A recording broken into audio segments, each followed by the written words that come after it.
আপনারা তো মটরশুঁটির অনেক রেসিপি খেয়ে দেখেছেন। এই রেসিপিটা একবার খেয়ে দেখবেন, অসাধারণ লাগে। মটরশুঁটি আর আলু দিয়ে যে এত দারুণ একটা রেসিপি বানানো যায় আগে জানতাম না। এই রেসিপিটা কেমনভাবে বানাতে হয় তো ভিডিওটা স্কিপ না করে শেষ পর্যন্ত দেখতে থাকুন। নমস্কার বন্ধুরা, আবার নতুন ভিডিও নিয়ে আপনাদের সামনে হাজির হয়েছি। আমার চ্যানেলে নতুন হয়ে থাকলে চ্যানেলটিকে সাবস্ক্রাইব করে আমার পাশে থাকবেন। চলুন আর কথা না বাড়িয়ে ভিডিওটা শুরু করা যাক। এখানে আমি মটরশুঁটি আর পাকা টমেটো নিয়ে নিয়েছি। এই মটরশুঁটি আর টমেটো দিয়ে একটা দুর্দান্ত রেসিপি হতে চলেছে। তা চলুন রেসিপিটা শুরু করা যাক। এদিকে আমি একটা কড়া গরম হতে বসিয়ে দিয়েছিলাম। কড়াটা আমার গরম হয়ে গেছে। এতে দিয়ে দেব সর্ষের তেল। তেলটা আমি খুব ভালো করে গরম করে নিয়েছি। আমি দুটো বড় সাইজের আলু ঠিক এমন গোটা গোটা করে কেটে নিয়েছি, সেটাকে দিয়ে দেব ভাজার জন্য। আলুটা আমি 4 জনের তরকারি হবে ঠিক তেমন করেই কেটে নিয়েছি। আপনারা আপনাদের পরিমাণ মতো কেটে নেবেন। আলুটাকে খুব ভালো করে ভেজে নেব।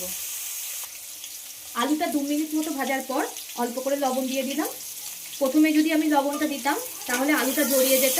আলুটা একটু ভাজার পরেই লবণটা দিতে হবে, তাহলে আলুটা আর জড়াবে না আর খুব সুন্দর নরমও হয়ে যাবে। আবারও খুব ভালো করে ভেজে নেব। আলুটা আমি খুব ভালো করে ভেজে নিয়েছি। এবার আলুগুলোকে তুলে নেব। আলুগুলো আমার সব তোলা হয়ে গেছে। ওই তেলের মধ্যে আবার একটু তেল দিয়ে দিলাম। তেলের মধ্যে দিয়ে দেব 1 টুকরো দারচিনি, অল্প করে গোটা জিরে। ফোড়ন থেকে সুন্দর একটা মিষ্টি গন্ধ বেরালে দুটো বড় সাইজের পেঁয়াজ কুচি দিয়ে দিলাম এর ভিতরে। পেঁয়াজটা একটু ব্রাউন করে ভেজে নিতে হবে, খুব একটা বেশি ভাজা যাবে না। বেশি পুড়িয়ে ভাজলে তরকারির টেস্টটা নষ্ট হয়ে যাবে।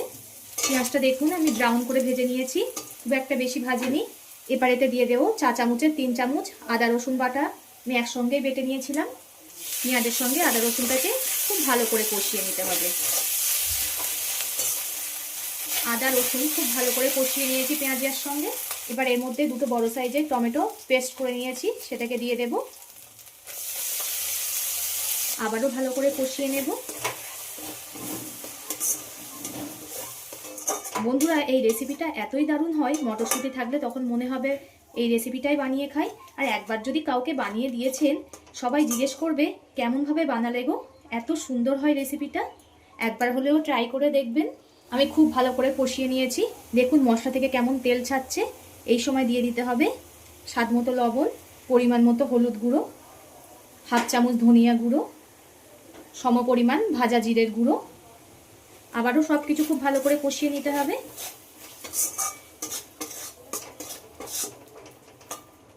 আমি সব কিছু খুব ভালো করে কষিয়ে নিয়েছি। এবার মটরশুঁটিগুলো দিয়ে দেব। মশলাটা মটরশুঁটির সঙ্গে কষিয়ে নিতে হবে 1 মিনিট মতো। আমি 1 মিনিট মতো কষিয়ে নিয়েছি। এবার ভেজে রাখা আলুগুলো দিয়ে দেব। এবার এতে একটা কাঁচা লঙ্কাকে মাঝখান থেকে চিকিয়ে দিয়ে দিলাম। ঝালটা আপনারা আপনাদের পরিমাণ মতো দিয়ে দেবেন, যে যেমন ঝাল খেতে পছন্দ করেন। আলুর সঙ্গে মশলাটা খুব ভালো করে কষিয়ে নেব। লঙ্কাটা আমার খুবই ঝাল, ওই জন্য আমি একটাই ব্যবহার করলাম। আমার খুব ভালো করে কষানো হয়ে গেছে। এবার এতে জল দিয়ে দেব পরিমাণ মতো। আমি খুব একটা বেশি ঝোল করব না, তাই অল্পই জল দিলাম।